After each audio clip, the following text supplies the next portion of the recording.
Welcome to Ad Exchanger Talks, the podcast devoted to examining the issues and trends in advertising and marketing technology that matter most to you.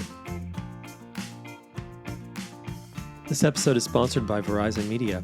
Verizon Media builds connections that grow businesses. They connect audiences to the things they love, connect brands to those passionate consumers, connect advertisers, publishers, and broadcasters with easy-to-use solutions that are trusted to perform. That's truly connected. Learn more at verizon.media/VMAUDIO21.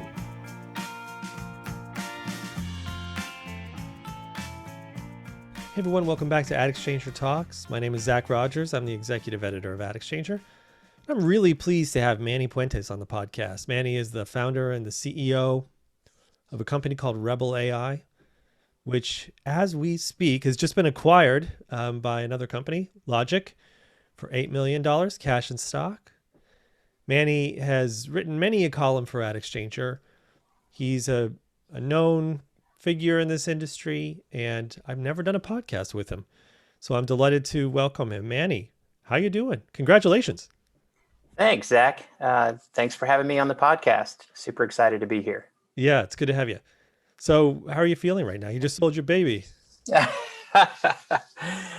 I'm pretty excited. I think there's a bright future. So lots to come. Yeah, well, we're going to talk about that.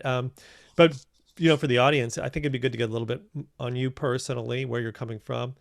Could you, share a few minutes on your personal history and how you ended up developing in this industry and founding this company in 2016? Yeah, for sure. Well, I've been in the industry for about 24 years. Started back in 1997 at a company called MatchLogic. Times were simple then, right? It was a ad server, connect directly to the publisher and run campaigns. Times have changed a lot since then. But, I have been at it for a while, building all types of, platforms and all the acronyms you could probably imagine in advertising. Was a CTO at a company called Legit for a while that's now Sovereign. So it's been a career full of advertising.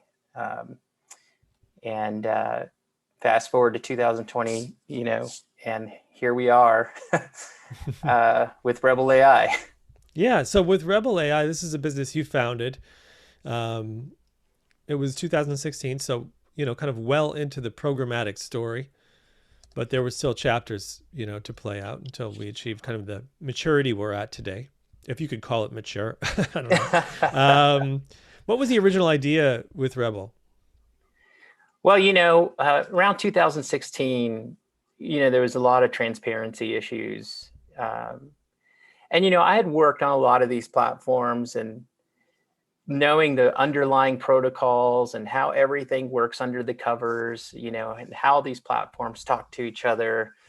And it was, for a long time, I always knew, there wasn't security around how these, platforms are transacting. And so, I always had an idea. It's like, we really need to bring security to this market, if you will.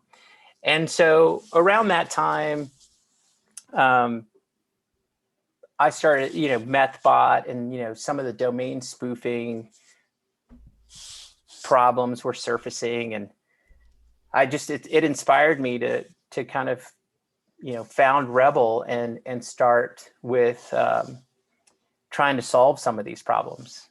And, we initially started the company, we bootstrapped the business by providing engineering services to other companies in ad tech. And in parallel, we were solving some of the domain spoofing issues and actually received a patent around a solution that solves this problem. But what inspired you were doing work for hire in the ad space. That kind of reminds me a little bit of like the IP on web thing, where companies in the US claim to have invented a lot of the underlying technology. In fact, it was Russian engineers who did a lot of it. Yeah, I mean, I would, I would say it's equivalent to that. It was a way to capitalize the business and at the same time be able to, my passion is in, product. I mean, I love building product, and especially in ad tech. It's all I know. I mean, I pretty much have lived my entire career in ad tech. And it was a way for us to really capitalize the business and really chase our dreams. And that's basically the beginnings of Rebel. All right. So you were going after specifically this kind of fraud and verification space. That's right. Yeah. So specifically going after solving the domain spoofing problem. And we basically created a solution called Passport, and we were basically an R&D. Like, these are really hard problems to solve, right?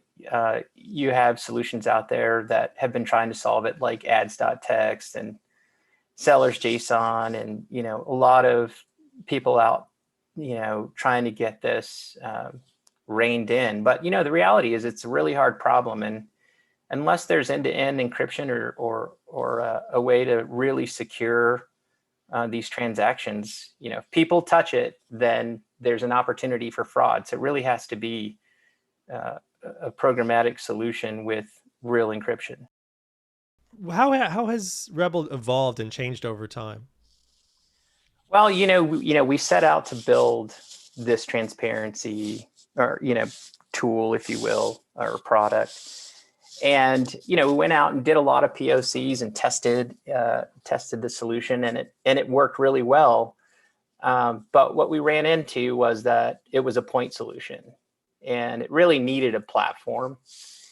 And so we kind of had the chicken and the egg problem, if you will, because we needed publishers to install a security package, if you will, to provide a lot of the signatures and encryption capabilities. At the same time, we needed to bring revenue to the table. And so that was really hard because, we basically knew that we had a solution that worked really well, that had real encryption, but at the same time, we couldn't, get it to scale. And so that's about when I realized, hey, we really need a platform here to build some of these security features into. And so that was about the time where, from an evolution standpoint, you had identity and cookie apocalypse, and what's going to happen. And to me, I look at those things as opportunities. So I was like, hey, we're in this position where we know we have a security product that works, but we need a platform to incorporate that product into. And I've spent my entire life building, either an SSP, a DMP, something to do with ad tech. Why don't we take what's going on in the market right now and really kind of look at building a new platform that really would facilitate a lot of these changes that are going on right now. So with that, we evolved into building a programmatic, basically a programmatic platform that easily incorporates data for activation, so on and so forth. And at the same time, have started to roll this product into the platform. Okay. So what we did was we evolved from just focused on security and solving domain spoofing to taking a holistic approach and trying to really prepare small to medium businesses and agencies for what's to come. Mm-hmm. So you added this media execution piece in a way to create a market opportunity for the security and spoofing detections technology you had developed. Did you build a bidder? Would you call it a DSP? Yeah, I mean, I would call it a DS. I'd call it a bidder or a DSP, but at the same time, that's a small component of it, right? It's more of a activation platform, if you will. I think bidding DSPs, that's been commoditized, if you will. It's just not. There's only so many ways you can target. There's only so many ways that you're going to have access to the inventory. I think the real opportunity is to be able to activate data, right? And especially first-party data. And so we focus, what we're focused on is being able to easily bring a tool set to activate data, any data, if you will, first party data, any data you might have, making that easily accessible and being able to use it to reach your audiences. All right, great. And what was the sort of the customer you were going after? My sense is that you pursued the mid-market. Is that right? That's correct. Mm-hmm. Yeah. So we're pursuing the mid-market. Look, there are great tools out there for enterprise, right? And it's hard for the mid-market to compete, and it's really expensive, and it's incredibly technical, right? To really be able to compete, you're going to have the same tool set or capabilities that the enterprise has, right? And to me, I found that the opportunity in mid-market was great for us because I already know the tool sets that they have, right? I mean, in order to get into some of these bigger platforms, you're going to have to reach these pretty big minimums. It's going to be super costly. And then on top of that, you're going to have someone that knows these complex platforms to execute and reach your consumer. And so for me, I'm like, wow, there's a huge market out here. If I can take everything I know about the enterprise and make that really accessible to small to medium businesses and agencies, that's a huge win for us. And then on top of that, being incredibly transparent about pricing, being transparent about, the inventory that they're accessing, and then bringing sophisticated tool sets. And then on top of that, can you imagine, Zach, like giving the capability to small to medium agencies to say, hey, you know what, your data set's important too. And, by the way, we can help you activate that data set so that you can continue to reach your consumer. I mean, that's huge, right? That's usually available to your bigger companies, but not to your small to medium businesses and agencies. And that's what I'm super pumped about, right? Is to be able to do that and do it with, an easy workflow that's just not going to blow their minds like, some of the stuff we have today. Right. Yeah, great. So who do you put in the competitive set there? I think of companies like Simplify. Is that someone you would consider a competitor, or Goodway Group? Are these folks in the ballpark? Well, here's the way that I look at that. You've got, I hate to bring the duopoly up in some of the bigger companies, but I don't like to look at that. Yeah, I like to look at those companies as competitors. And if anything, I like to look at everyone as partners. I think not so much who are you going up against per se, although the word competitor does imply that, but just sort of this trying to classify you in a segment of companies that might be trying to serve the same opportunity. But I'd say segment of companies. Those would fit, in the overlay, if you will. But I hate to be that guy to be like, well, we're looking at this differently. Everybody always says that, but yeah, right. Here's the advantage that I think that we have. A lot of these platforms have been in the industry. I mean, have been operating for a really long time. So they work a certain way, right? And, what we've done is we've said, hey, let's look at everything and how it works today.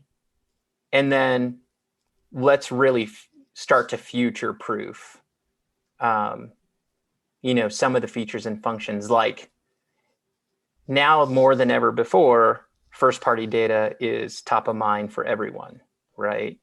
And so what we've done is we've said, okay, we know first party data is top of mind for everyone. Let's build features and capabilities and functions that are going to make it easier for people to upload the first party data and use it and leverage it, right? Versus take an existing platform and take all the revenue pressures and everything these companies have and try to put a roadmap together and then slowly inch your way to putting features and functions together that are going to start to facilitate that. We had the luxury of saying, hey, we're going to start from the ground up. Oh, and by the way, we started building this during the time of cookie apocalypse and identity going away and everything else that is going on in our industry. And we really focused on building something that would facilitate that transition. So I would say that's the difference. And I would say our advantage that we have is that, we just said, hey, let's take everything we know over 24, 25 years, and then let's look at what the future is going to bring. And then let's try to build a platform that's going to be incredibly helpful by bringing a lot of this enterprise to the small to medium businesses. That's helpful. There is an overlay, right? There are companies and platforms that are going after small to medium businesses. And in the companies that you mentioned are in that realm. But I just think that, without being, that guy that says, hey, we're different. I mean, we really are, right? In a sense that we were able to build it from the ground up. Understood. Okay, great. Well, there was a ton there in your answer. First party data, cookie going away. We're going to get to all of that right after this break.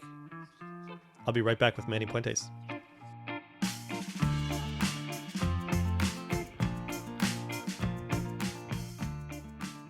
I'm talking with Yvonne Markman, Chief Business Officer with Verizon Media. Yvonne, welcome back. Thank you, Zach. So give us an update on Verizon Media. What is your overarching strategy and focus? Thank you. Verizon Media is a technology and media company focused on content, experiences, commerce, and advertising. The diverse, connected nature of our business is key to our growth. We build meaningful connections that bring audiences and partners closer to their passion, including our experiences across recognized brands like Yahoo, TechCrunch, and Engadget that connect more than 900 million people monthly. And we've integrated commerce across all of these, enabling consumers to shop on Yahoo Live, place bets on Yahoo Sports, and even buy groceries through Yahoo Mail. For advertisers and publishers, we're the only omni-channel ad platform outside of walled gardens with a unified stack that cuts across a host of different ad formats and channels.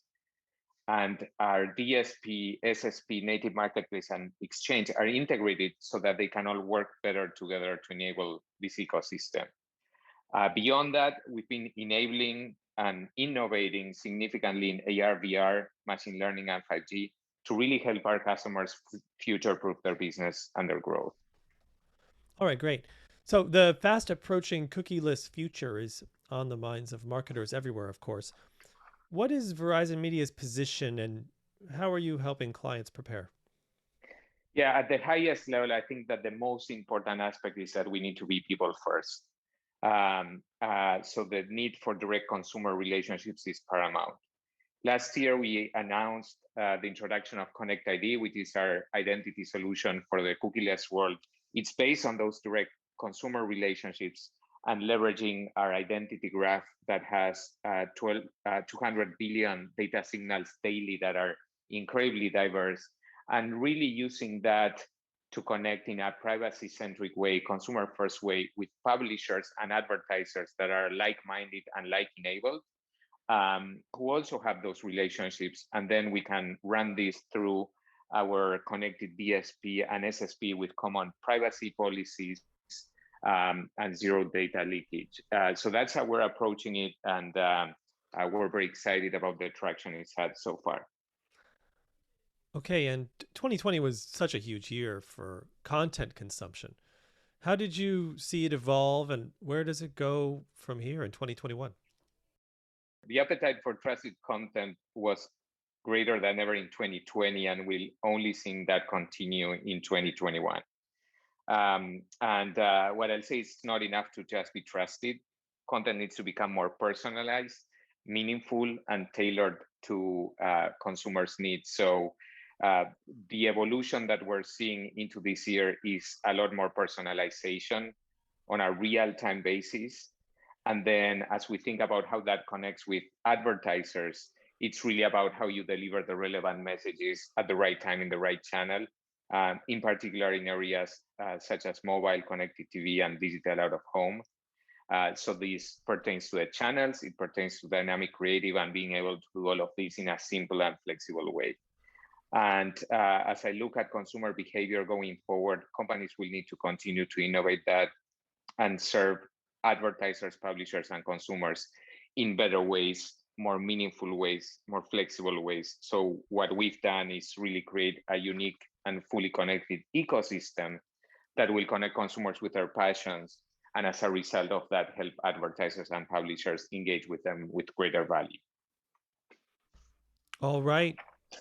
Ivan Markman, Chief Business Officer with Verizon Media. Thank you so much. Thank you, Zach.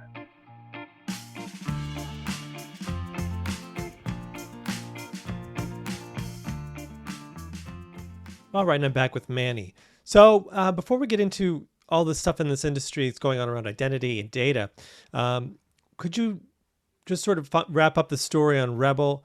How did the business grow over the past 4 years? I don't know if you can share any metrics. And why was now the right time to sell? Great question, Zach. And it's a hard one. I would say, so with regard to the business and growth, we've always had to be profitable. So we essentially had that services business that was capitalizing our product business, or funding the product business. And, we started out with R&D and with the Passport product, and we realized that was a point solution, and we did a lot of proof of concepts, and everything was great, but we really needed a platform. And so we set out to build the platform, and at the same time continued to manage the services business. And so the growth was great. Everything was awesome, but, I have a lot of passion in building products, right? And passion wasn't there with just building a services business. So essentially what happened was, once we finished the platform in, I would say, late 2020, and we started to bring on beta customers. And through that process, we weren't for sale, right? And we weren't planning on selling, and it wasn't even in my mind at all. And I got introduced to a guy, the CEO of Logic. His name's Tom, through a friend, a mutual friend named Greg. And he basically, we got on the phone, gave him a demo. Then we just started talking about our businesses and what we wanted to accomplish. And essentially we were going after the same thing. So businesses are hard to build, right? And so we always want to take, the shortest path to success. But the reality is, like, building a business has a lot of ups and downs and twists and turns. And when you see a great opportunity to kind of, shorten that path to success, you start to think about, okay, well, we share the same vision. You have assets, and they had actually just acquired 2 other companies before ours. One, Data Logic, which was a services lead gen business, and then Fixel, which is brings AI and machine learning to user engagement to reach consumers within walled gardens and other platforms. And I brought a platform to the table. And so I looked at those assets and looked at what we were doing and figured, oh man, this could really help us amplify to get from point A to point B. And so because we shared the same vision, because we had complementary, assets in a sense, it made sense to me that it was the right time to compress time, if you will, right? You got everything going on with identity cookie apocalypse, like we talked about earlier. And but with all of that, there's a lot of opportunity, but you really have to move fast to capitalize on that type of stuff. So it made sense to me, 1 + 1, equaled 4 or 5 or whatever, the saying is. And it just seemed like the right time to really capitalize on what was going on in the market. And so, what does right time to sell mean anyway? I think for me, it just means, when you see a good opportunity and you work with great people and you share the same vision and the motivations are all the same, you take that, you pull it in real close and you run with it. All right. Got it. Yeah, great. Okay. So let's transition into just sort of some industry trends and things that are going on. We've already referenced the identity wars a few times. When you look at what's happened, starting, let's say last January 2020, when Google announced it would deprecate the third-party cookie, and how do you think it's going? How bad did it seem then, and how bad does it seem now? Look, I mean, I'm actually glad. It's good. Okay, sorry. Let's clear that aside. We know it's a good thing for the consumer from a consumer privacy standpoint. It had to happen. So given that it's a good thing, when I say bad, I'm just referring to sort of the impact on programmatic advertising, addressable audiences in this industry, and the ability to do programmatic marketing going forward. Yeah, look, let's just talk about the cookie going away for a bit. We look at the cookie, third-party cookie. It has a whole set of problems in itself. The third-party cookie that represents Zach or Manny is different in every single platform, right? Everybody has their own version of who Zach or Manny is, and that's always been a really big problem, I would say, in a sense, because there's overlay problems and everything else that goes along with that. And aside from targeting, without the third party, without the cookie, ad servers in themselves have issues with like view through, and frequency capping isn't going to work great. I mean, it already doesn't, right? And view through already has issues because it's already been limited in a sense with Safari and ITP and the blocking of the third-party cookie. So we've got to figure out a lot of other other things aside from targeting that are just standard mechanics that ad serving and bidding and everything else depends on.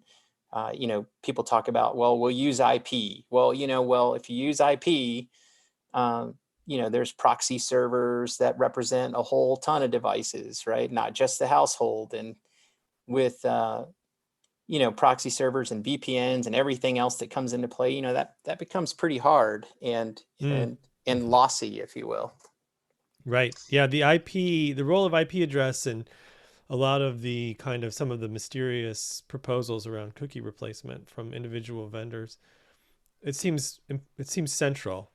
It seems like a lot of the time, if there's a company that has some secret sauce, but they won't quite say what it is, a lot of times it might be IP. Yeah. Is that right? Yeah. I mean, look, it becomes pretty limited on what you can use, Yeah. But yeah, I mean, I think IP plays a role for sure. What are your thoughts on the sandbox proposals from Google? Big one being Flocked, federated learning of cohorts, Turtle Dove. There are several. Are you feeling good about these solutions and that they provide a path forward for audience buying? Yeah, I mean, there's a lot to figure out, right? And these things take time. And it's good to see that the industry is putting their heads together to try to solve these problems that we have around, privacy. Um, but at the end of the day, Zach, my opinion is that this is not a technology problem. I think there's a lot of ways to solve, these privacy. There's a lot of ways to get around these, the lack of identity, right? It's technically. The problem is just like it's more of a business legal, regulatory issue. Like we have to agree what we can and can't do, and then we can use technology to facilitate what we agreed upon, right? Mm-hmm. The interesting thing about all of this is like, I hear solutions all the time where like, hey, well, we can fingerprint, right? Yeah. And or hey, we use IP or we use something, right? And then you hear, someone like Apple come around the corner and say, well, we're going to block that too, right? And we're going to block this too, right? And so we just have to come to agreement from a regulatory standpoint that what's acceptable and what's not acceptable, right? Because like, I'll tell you something super interesting, right? So everybody's like, oh my God, IDFA is going away and Apple's not going to let you do certain things, right? And even if you try to fingerprint, they're going to block it. And they do it, and they do a good job of doing that in Safari. But the reality is like, hey, if someone were to come to me and say, hey, Manny, we have an identity problem. And what are you going to do? Because, iOS is not going to be sharing, IDs anymore for us to target. Like, what's going to happen? And I would say, hey, look, this is not a technical problem. If you really want to target devices and you want to do it and you don't want Apple or Google to block you, then just go work with the telco companies and get the SIM ID. And now you have an ID everywhere you want it on the telco networks, right? Mm-hmm. So it's not, as you can see, it's like, it's not a technical problem, and we can do this all day long, right? But the reality is we really have to come to an agreement on what it is going to be. What the guardrails are. Like, Yeah. what are the parameters for building technical solutions? Because you don't want a situation where, I mean, it's funny because there are basically two types of entities that are setting these rules, the restrictions right now. It's the governments around the world, and it's the tech platforms. The governments are much slower, in some ways more easier to predict and to rely on, because you could see the gears of legislation turning, and regulation is something that happens openly and mostly transparently. I mean, you could argue with that, but whereas the tech platforms are somewhat, they're hugely powerful and they're somewhat unpredictable. It's hard to know what policy announcements they're going to come out with next. It's hard to know how those are developed internally in terms of which stakeholders inside the platforms are behind the wheel, so to speak. So it's like your drunkle came to the birthday party and is making all kinds of trouble, and you don't know what they're going to do next. So what do you agree with that there's a problem of understanding the platform's decisions and their rules, and those being a moving target? Yeah, I do. I mean, look, there's a lot of moving targets right now, and I think the best thing we could do as an industry is really start to try to educate everyone around what ad tech does and what these platforms do, right? We're not bad people, right? We're not out there trying to do something nefarious or anything like that. I mean, we're literally trying to support an economy and I'm just afraid. I think that consumer education piece is probably the industry's biggest failure. There is still no appreciation on the part of the end user of the value added by targeting. It's just not understood or accepted. I think the ship has sailed. I'm not sure we're going to get back to a point where we can explain it clearly, but I hope I'm wrong. Well, I mean, yeah, I mean, I do hope we can get to a place where we can start to educate, the consumer, right? Because, I mean, look, there's a lot of power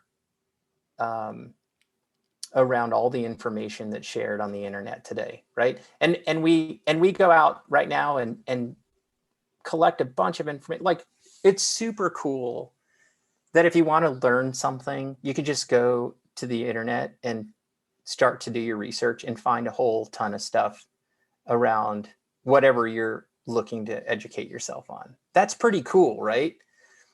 But if you start to like peel back the onion and realize how all of this economy works, you find advertising, which plays a huge role in that, right?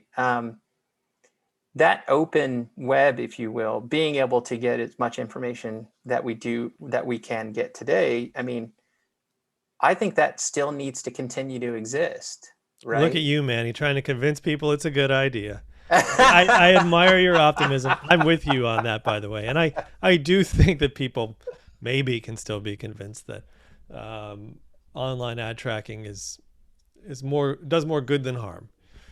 So I'm going to rush us forward through a few topics real quick, because we are running out of time, sadly. Email as the Rosetta Stone for identity.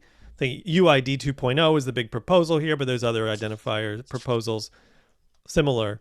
Do you think this is a winning idea or a losing idea, and why? Oh, you are always asking the right questions, Zach. So I have an opinion here, and it's probably not popular. I think it's great that there are really smart folks out there around this project. And I think that it's a start, right? The only problem I have is that, in this chain of events that happen to, transfer this hashed email or encrypted email or from platform to platform, is that somebody has to have the original email, right, before they encrypt it or hash it.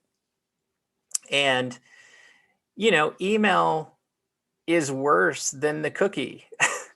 I mean, you can take that. I mean, think about all the places that you go to today where you're putting your email into, either an offline document, right? Think about all the offline data that you can link up with email, right?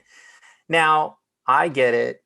People say that it's hashed and it's encrypted and nobody knows, and all of the things that go along with protecting the idea. And I respect it. But it's just another ID, and this ID originates with something that can be linked with offline data, right? So aside from the scaling issue, that's going to be harder to protect, which is once you start to link to offline data easier with something like email, the regulators are going to go bonkers about that and not be happy with it. And then we're back in the swirly of how do we not, use email, right? Right. Which is even a whole nother problem in itself, right? But I do admire and support all the industry efforts that are going on, because you got to start somewhere, and in order to fix the problem, you got to create problems. So you give the industry an A for effort. I give them an A for effort. Yeah, but this email thing, maybe you're not buying it, but just real quick, it does seem to me publishers are getting part of the issue with these email-based proposals is it's giving publishers very mixed signals. On the one hand, publishers are being told your asset, your first-party data, is your most precious asset, and you should guard it and let that propel your business in an identity challenged future. You're the only gateway to your audience. right? But then they're being told also paradoxically, we need to band together, share our first party data to allow all of us to succeed. You can't have both. You're either protecting it or you're sharing it. That's right. Well, look, I think publishers have a huge opportunity here, right? If a publisher has first party data, I think they're sitting in a really good spot if they manage it correctly, right? So there are, I think that the way that we're going to share that first party data is starting to surface. I think Google's already said, hey, publishers, you can share your first party ID. I don't know if you're following that story, but I think that's the start of where we're going. Zach, the publisher should know their audience, right? And their audience, and really understand everything about them. One, just from an editorial perspective, right? Like, what do I need to write about that's going to continue to engage them, right? And along with that comes the opportunity for them to really get to have the data for brands to leverage and to reach their consumer, right? So what needs to happen is that we really need to look at how advertising transacts media today, right? The architecture of it today is really dependent on third-party cookie.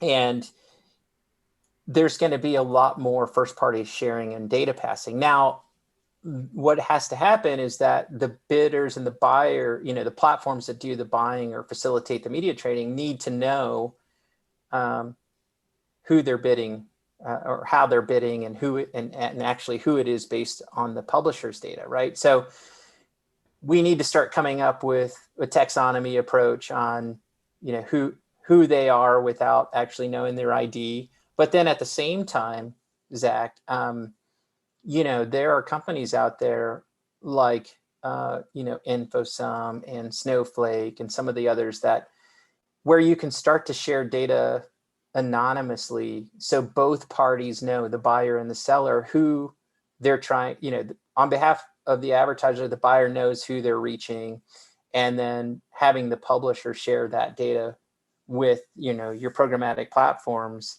is going to be key, right? It's not going to be like this, handshake, if you will, with the third-party cookie, but more of being able to share data anonymously is going to be the key here. And I think publishers, if they work with the right technology partners, can have a big win here and take back a lot of the control that they lost, prior in the old way of doing things. Yeah. Right, here. Well, thank you so much, Manny. We're going to have to leave it there. I hate to say it because we could go on for a long time, but we have run out of time. So thanks so much for doing it. Congratulations again on selling the business. Good luck with whatever comes next. I really appreciate the opportunity, Zach, and thank you so much. And thank you, listeners, for tuning in to another episode of this podcast. We'll see you next time.